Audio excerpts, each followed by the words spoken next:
பாலஸ்தீன், காசா உலகத்திலேயே பசியினால் இறந்து போகக்கூடிய மக்கள் அதிகம் உள்ள நாடுகளில் அது ஒன்று. ஏன்னா இப்போ பாலஸ்தீனை தனி நாடாக ஆக்க போகிறாங்க. அதனால் அந்த பாலஸ்தீன் தனி நாடு தான் இனிமேல், இஸ்ரேலோடு சேர்ந்து இருக்க முடியாது. அப்படி இருக்கக்கூடிய அந்த மக்களுக்கு இந்த மனிதாபிமாற்ற இஸ்ரேலி அரசு வந்து சாப்பாடு போகக்கூடிய வாகனங்களெல்லாம் குண்டு வச்சு தகர்த்து, அங்கே வந்து யாரும் வந்து சாப்பாடு கொடுக்கக்கூடாது, சாப்பாடு கொடுத்தாக்க அவர்கள் வந்து சாப்பிட்டுட்டு போரிடுவாங்க, அதனால் வந்து அப்படியே செத்து மடிக்கிட்டோங்கிற ஐடியாவோட பண்ணுனா பாருங்கள்.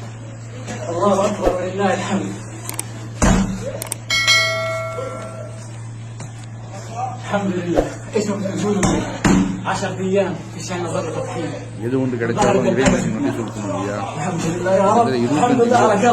சிலது 30 கிலோ கூட கோதுமை மாவு ஒரு 20 நாளைக்கு போதும் ஒரு குடும்பம் இருந்துச்சுனாக்க. அடுத்து என் கலங்க வச்சது ஒரு வயசானவர், ஒரு கிட்டத்தட்ட 60 வயசு இருக்கும், 60-61 வயசு இருக்கும்.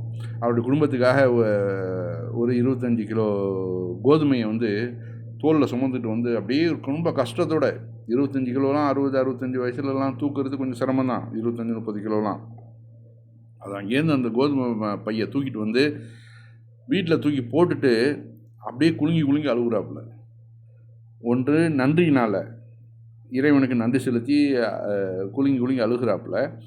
அடுத்தாப்புல நாமெல்லாம் எப்படி வாழ்ந்தோம், எப்படி ஒரு எந்த ஒரு கவலையும் இல்லாமல் வாழ்ந்த நம்ம குடும்பம் இப்படி வந்து ஒரு மூட்டை கோதுமைக்காக இப்படி ஏதோ 1 கோடி ரூபா பணம் கிடைச்சது மாதிரி அந்த சந்தோஷம் அந்த பிள்ளைங்களுடைய மனசெல்லாம், அதெல்லாம் பார்த்து அந்த அவருக்கு நம்மளுடைய வாழ்க்கை இப்படி ஆயிடுச்சேன்னு சொல்லிட்டு வருத்தத்தில் அவர் வந்து குலுங்கி அழுவுறதை பார்த்து அந்த மனைவியும் வந்து அப்படியே வந்து அவர் அரவணைக்கிறாப்புல, அவர் பிள்ளைங்களும் வந்து அரவணைக்குது.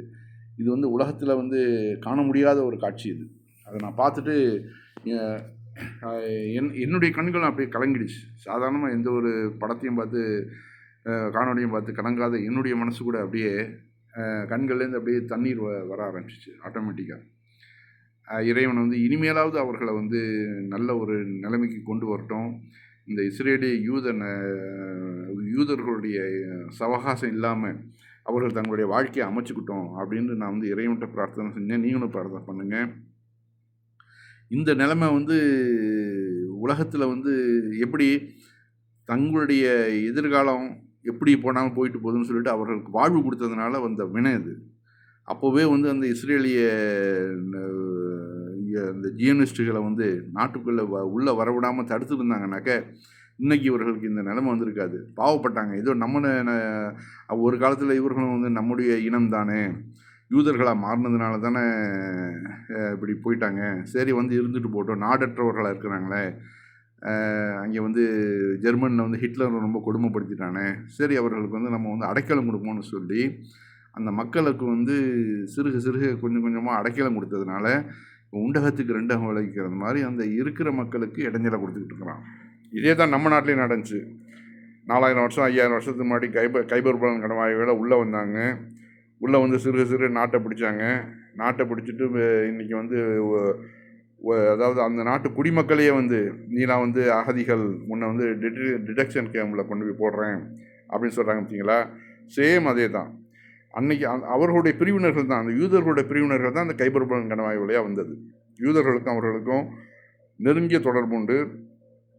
அவர்கள் தங்களை வந்து என்றைக்குமே உயர்வானவர்களாக தான் காமிச்சுக்குவாங்க. அதே தான் நம்ம நாட்டில் நடக்குது.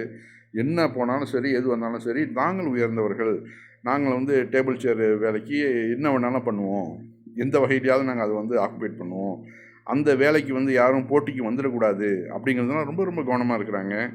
அந்த மக்களுக்கு வந்து அதே போல் தான் இப்போ பாலஸ்தீன்லேயும் நடக்குது.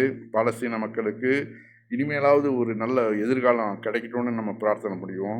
அந்த காணொலியும் பாருங்கள்.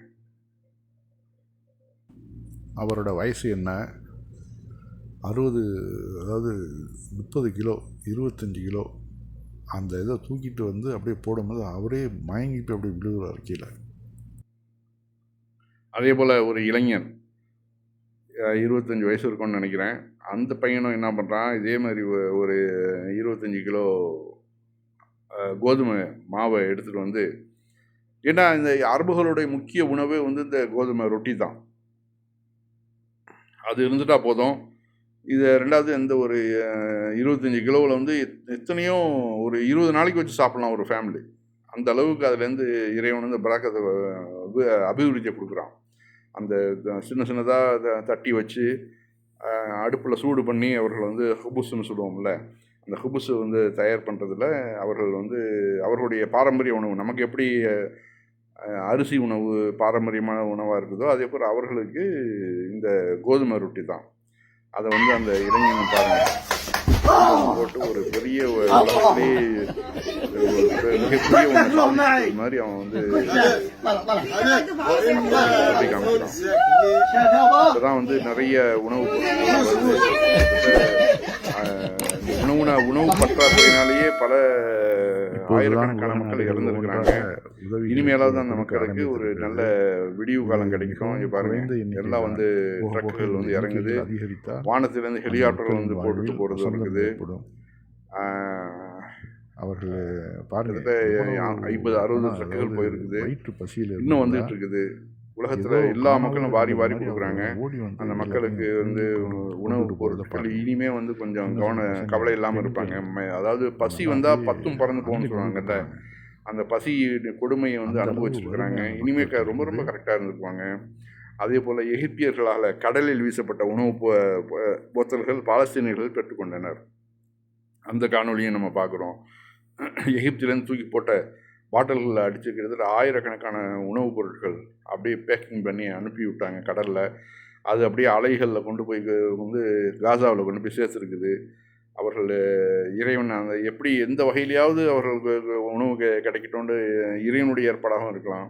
அந்த கடல் தண்ணி அப்படியே கொண்டு போய் அந்த அலைகள் கொண்டு போய் பாலஸ்தீன மக்களுக்கு உணவாக பெறப்பட்டிருக்குது.